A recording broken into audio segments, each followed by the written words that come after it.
Well, good afternoon, everyone, and may you enjoy your lunch. It might be hard to concentrate on your lunch while I'm speaking, but that's how it is.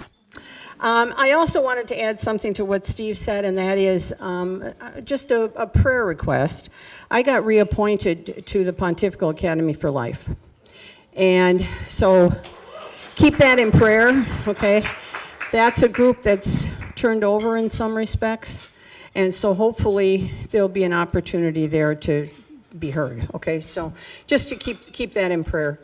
Now, as I come to speak to you about the impact of contraceptives, there's a lot of material that I'm going to cover in a very short time, and Dr. Lanfranchi is going to do the scientific part. There's things I might allude to that she might come back to.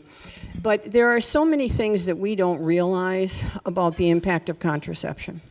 It's promoted as being this safe, no problem. Once in a while, somebody might have a blood clot and die or something, but gee, not too serious, okay? I mean, it's so tragic. One of my daughters, and I have 6 children, all right, 4 daughters, 2 sons. And the reason that I'm speaking, and I apologize because I'm not going to be able to stay for questions because something came up after I said yes, and that is that one son and his wife are expecting a baby and the shower is tomorrow. And if I'm not back, my name is going to be mud, all right? Plus 2 of my daughters are coming from different parts of the country with 5 of the grandchildren. There are 13 total and 2 more on the way. So I need to be back to help maintain order also. I am going to give you an email address so that if you need to get a hold of me with questions, please feel free to do so. I will do my very best to answer quickly. Now, I want to add a caveat to that. There is something about the internet that sometimes important things don't go where you send them. So if you don't hear from me within about a week, send it again, okay? It's amazing. Somewhere the devil's got a file, okay?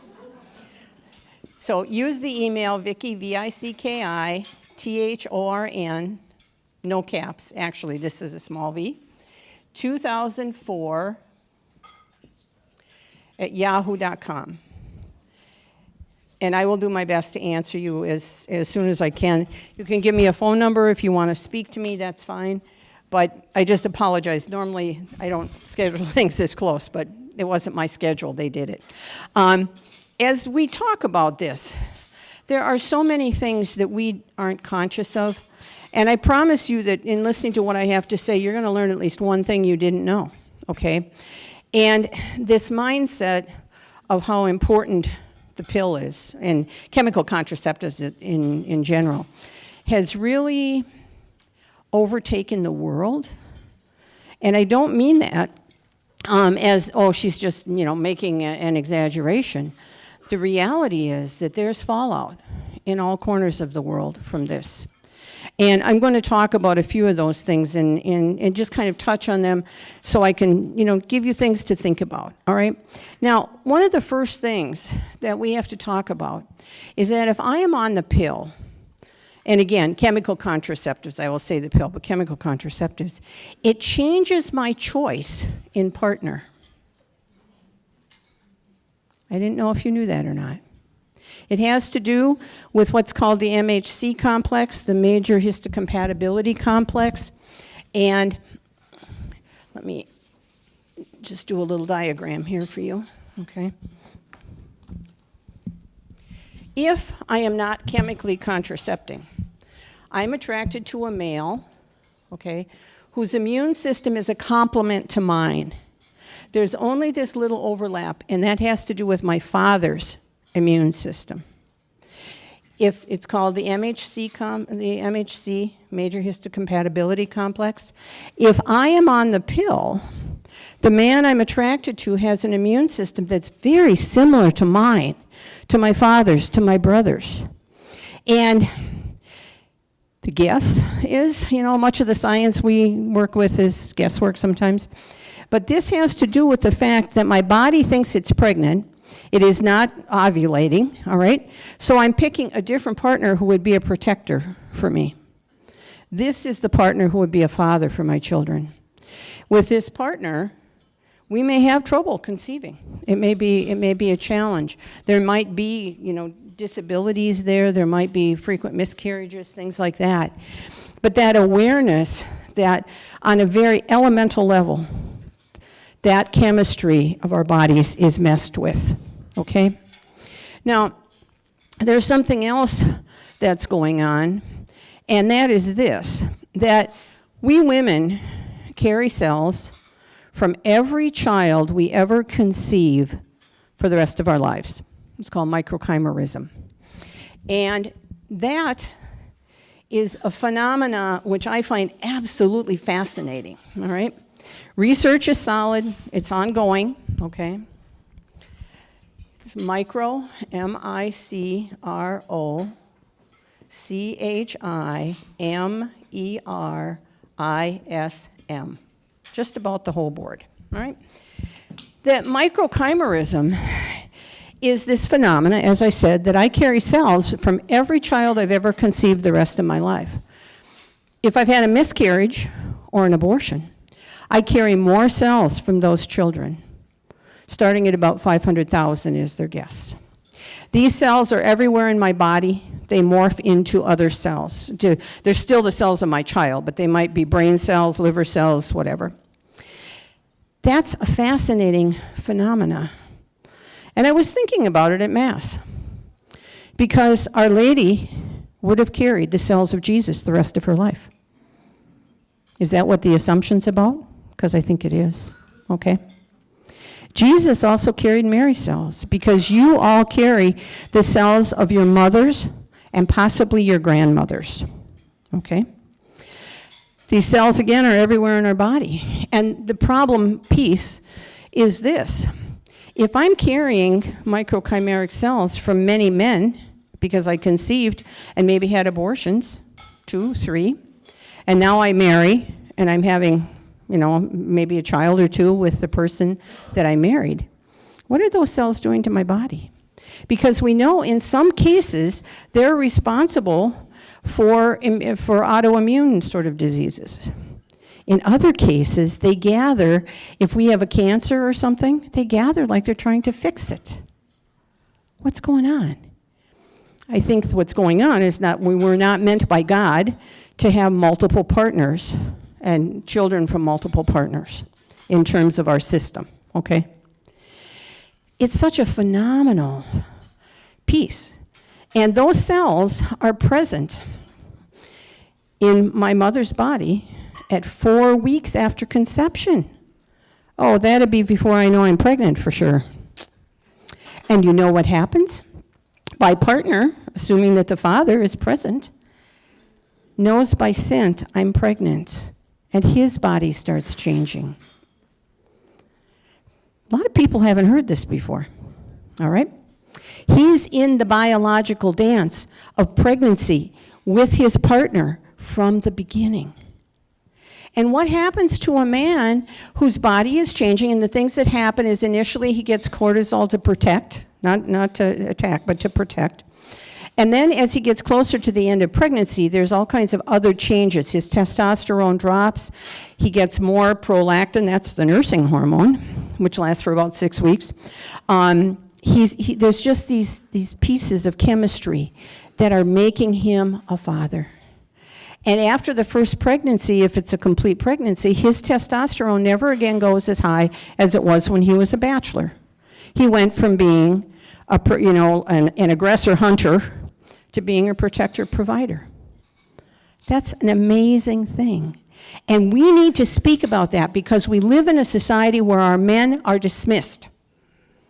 Fathers are dismissed. Oh, are you going to be a dad? Yeah, once the baby comes. No, you're already in it, my friend. It's happening to you. And it's interesting because sometimes you'll get stories from people. I have several women whose husbands were right in the prediction of the sex of their child every time. And these were big families. Probably there's a difference in scent, okay? That would make sense, all right? But to know how intimately as couples we're united, and to know that contraceptives can change this because I miscarry and, I didn't know I miscarried. I have an abortion. Those cells stay with us. I'm a mother forever. That's how God made us. And for us, again, to be conscious of that, we aren't made to have multiple partners, not by biology, okay? We are made to have a mate with whom we spend our life, okay? Now, the other thing that happens with contraceptives is that our brains change. We get men's brains, male brains. What does that do to us? It probably changes how we view a number of things because for the most part, men have brains that are very linear, okay? We women have brains that are multitasking designed. Men were the hunters, they were gone, they had to pay attention because if they didn't, they wouldn't be coming back, okay? We were in the village with the other women, with the children, maintaining food, all those sorts of things. But what does that mean? Because that's ongoing research, but our brain becomes more like a male brain. What does that mean in terms of how we're thinking about things? I don't have all the answers to this. I'm raising questions that we have to think about in terms of people who are concerned about this issue, okay? We have to know that there might be something else going on here. We have an epidemic of pornography. Huge issue around the world. And I'm just going to read you a couple sentences. This is an article from a magazine called The Week. It says, is porn destroying the virility of young men? Thanks to the internet, a generation of males has grown up with brains that have been virtually marinated in porn. Explicit videos of sex acts of every imaginable kind, which they start viewing when they're 11 or 12 as an average age. A growing number of young men now say that their porn diet has impaired their sexuality and led to performance issues in the bedroom, or, quote, porn-induced erectile dysfunction. Used to instant gratification and ever-changing novelty of pornography, up to a third of men under 40 have suffered erectile dysfunction when faced with real-life women, according to several studies. That's very frightening, okay? How ironic that while we're trying to control birth, that sort of takes care of it, doesn't it? Serious erectile dysfunction? Yeah, just contemplate that, all right? But the irony of that, this is supposed to set us free, okay, isn't it? I mean, as I was listening this morning in terms of talking about, porn and the guy who had all the porn, my thought went to, I wonder if any of those women approached him to, if he could do anything. He may, in fact, be unable to perform. There are so many things that have touched all of this. And the other thing is this. When I'm on the pill, my scent changes. Okay, we mentioned that. But the other thing that happens is that I am not in the dance of fertility anymore. What does that mean? Well, it means this. If I am naturally cycling, when I get close, I'm at the point of ovulation, I dress to impress. A little more, makeup, a little more décolletage. Okay, and I'll share a story with you. My two younger daughters, all of my daughters are very conservative dressers, okay? And there's a brother in between them, and then there's a 3-year break, so there's like 4 years between the girls. And the third daughter, at one point, was home, and her younger sister, who's a very conservative dresser, came out with a little décolletage. Not much. And her older sister looks at her and says, "What are you, ovulating? Go put your clothes on." Whoa, okay. Sometimes knowledge is a good thing. Sometimes, it's questionable. But that awareness, do we know that? We don't know that. But you see, when we're ovulating, the man in our life is sexually interested by scent, by pheromones. If I'm not ovulating, he's not responding in terms of what he's supposed to do with his body. We live in a country now, in a world, where there aren't very many ovulating women. There's millions and millions of women on chemical contraceptives. In the past, before that happened, men were in the dance. And what was interesting is that we women, for the most part, if we lived in the village, we ovulated at the same time. So when the guys came back from hunting, there wasn't a temptation to mess with somebody else's wife because we women were all in menstrual synchronicity. Purpose for that in God's kingdom is that our babies were born about the same time. Why is that important? Because if I died, there would be another mother with a baby the same age who could nurse my baby. This is before bottles and formula and all that kind of thing. How awesomely we're made. How awesomely we're made. But those are just pieces of this whole thing, okay? It's so important for us to remember that these things that we don't think about, okay, in terms of partner choices, have long-term lasting impact, okay? What does it mean if I am a child in a family where there have been perhaps 2 or 3 miscarriages or abortions of children not with the same father? I'm carrying cells from those children. What does it mean to our bodies? We see an growing increase in terms of immune system issues with children, other things. You know, these are questions nobody wants to ask. They're not polite questions. Okay, I should have warned you before that this is not a politically correct talk. You can make a note of that so you don't forget. But what does it mean that I may have older siblings, okay, that I don't know about? And sometimes they intuit this, all right? There was somebody in our extended family. His mom had told me about an abortion that had happened before she was ever married. And when he was a young man, he was around and talking to one of my daughters who knew the story. She knew there had been this abortion prior to the marriage. And he said to her one day, "I think I'm supposed to have a big brother." And she said, "You do." And his name is, and she told him. That young man wept from the depth of his soul for his brother. He's very pro-life. But you know what? The brokenness doesn't always go away. This is someone, his mom is someone who hasn't finished healing yet. And when one of his sisters was pregnant with her 3rd child, she went crazy. She asked her son for money for the abortion, but she didn't tell him what it was for. Thank God. I found out that she was pregnant, and I called her. I said, "Congratulations." She said, "What? On what?" I said, "You're pregnant." "How do you know?" "Your dad just told me." Oh. Okay, silence. She carried that baby. Thank you, Jesus. But this woundedness in our society that's both contraceptive related and abortion related continues in ways we don't always think of and we don't always see, okay? And that awareness when we talk to people of their backstories. We don't know their backstories. It's interesting to note that it's 80% of women who file for divorce, okay?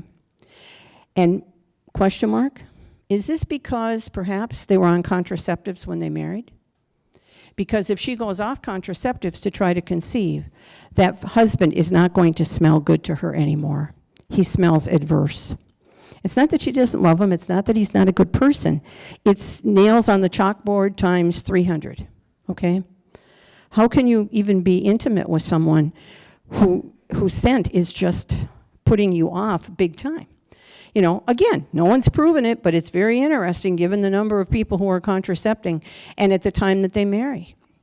We have young girls, 13, 14, 15, on the pill. The excuse, of course, is because your period's off, you've got acne, whatever. But when you're on the pill for that long, you know, there's no reason to go off. No one says to you, you've been on it X years, you should, you know, take a break. What we're finding now is an epidemic of early 30-somethings who have ovaries that are shrunken and eggs that are old at 30. Nobody tells us this stuff. What we haven't been told is just enough to just fill volumes of books, okay? Well, but then what does that lead us to? Well, that leads us to reproductive technology, doesn't it? IVF, you know?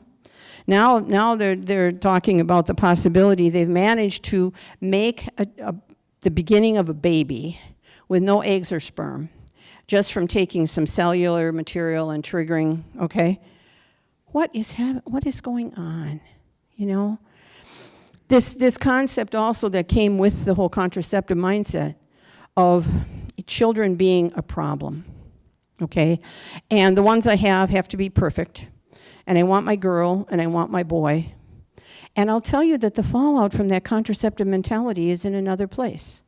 And that is when the third child comes along. Parents will introduce that child as this is Mary. She's our little oops.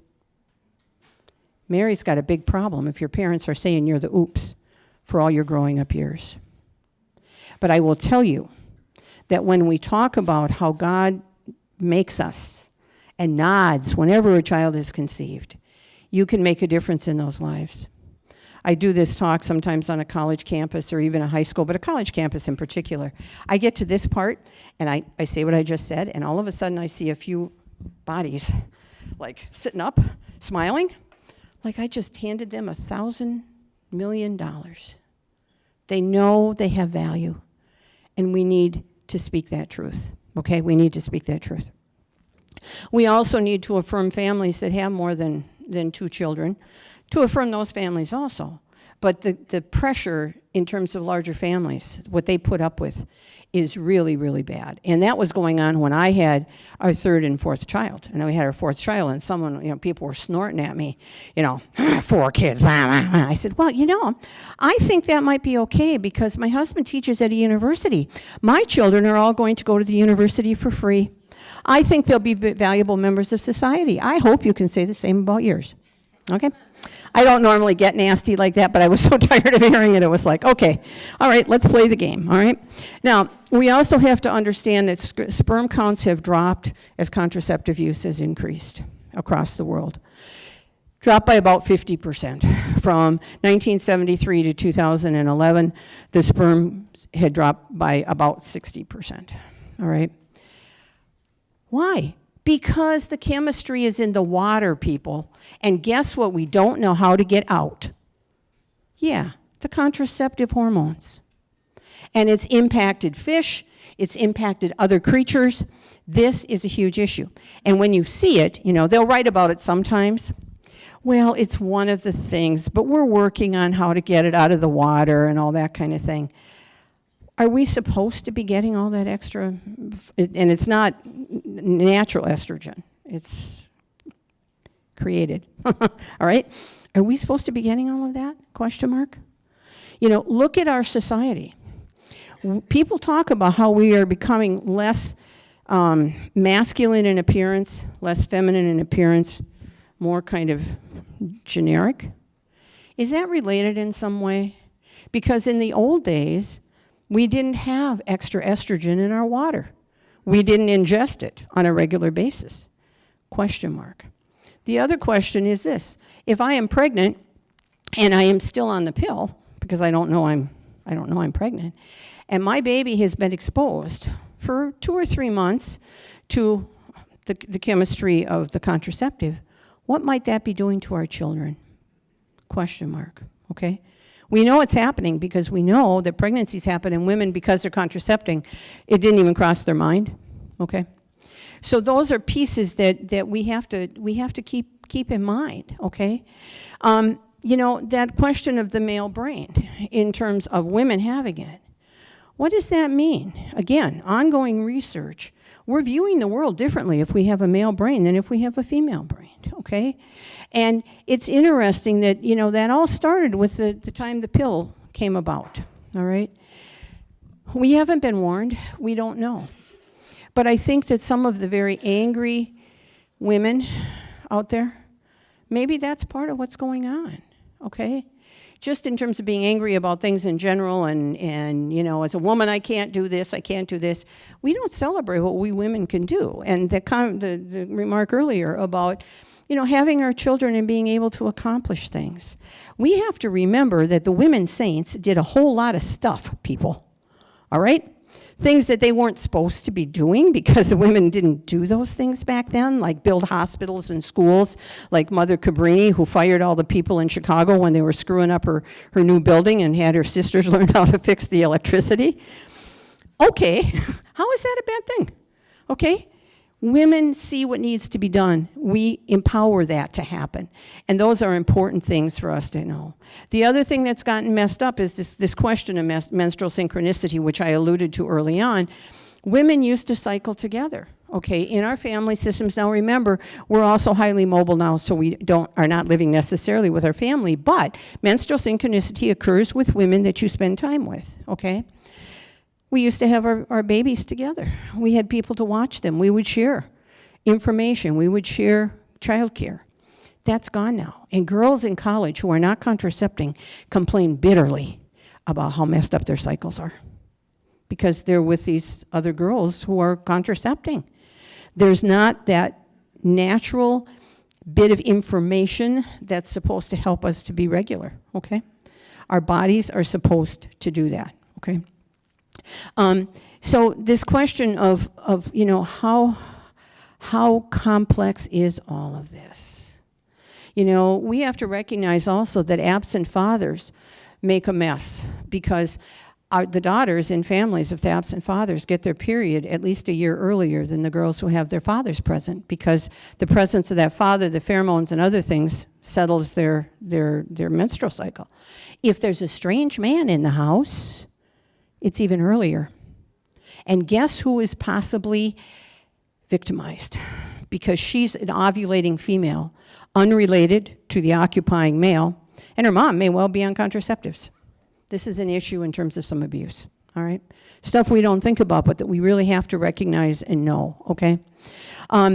There are other pieces here, but the thing we need to recognize is that this concept that the pill has set us free to have sexual contact with umpteen people, okay, has caused problems. Women 18 to 25 who are sexually active, half of them already have an active STD of some kind, okay?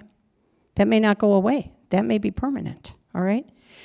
That's an enormous issue. We have to recognize that we were not designed by God to do this kind of rotational whatever, okay? Or for men to do that, okay? As I was listening with the panel and stuff, you know, that concept of how important it is for us to know that we're designed to bond. As women, we carry the cells of our husbands, okay, through our children, the rest of our lives. That's incredible. If I have intercourse with someone and I am not using a condom, I maintain the seminal fluid in my body for 15 hours. It's being absorbed. I'm being changed by that. Then again, we don't know how we're changed by that. But think about people who've had multiple partners because they're on the pill. You know, you don't need a condom, and I'm not supporting condoms here, but I'm just saying it's a different piece in terms of the biochemistry of the body that's going on. We have to recognize that. We need to speak the truth to the young people that we have an opportunity to talk to, okay? They get it, okay? And you don't have to be, I don't know, blatantly crude, okay? But to talk about how awesomely we're made and that how, you know, our partner and us become one and how babies change dads as well as us. Those are all important things for us to recognize and to be aware of. You know, again, there are so many issues here. You know, one of the things I want to say to you, we have all these people who are, you know, I'm in a relationship, out of relationship, in a relationship, out of relationship. Let's talk about divorce in families.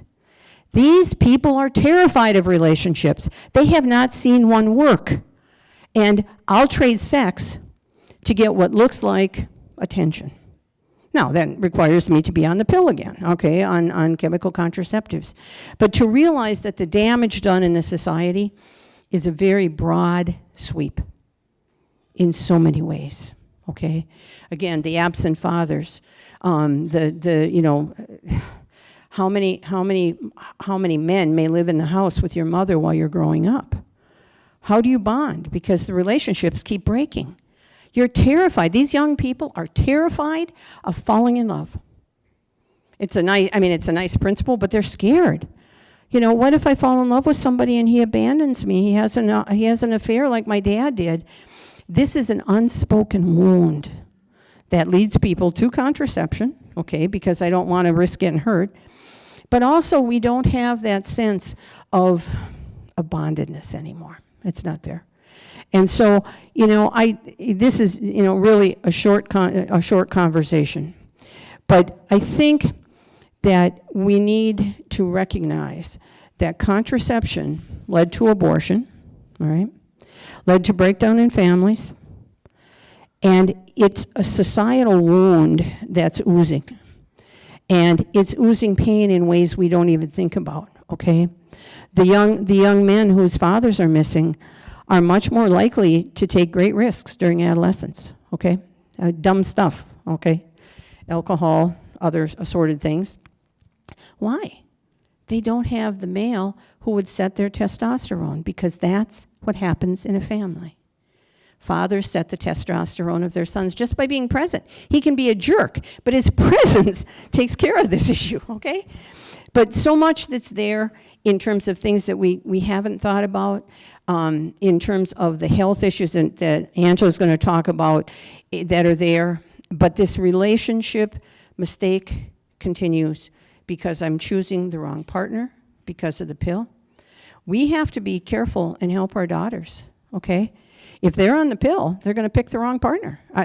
That's there, okay? Can we help them in some way? Can we find an alternative physician who might treat what's going on without the pill? Okay, there are some treatments, all right?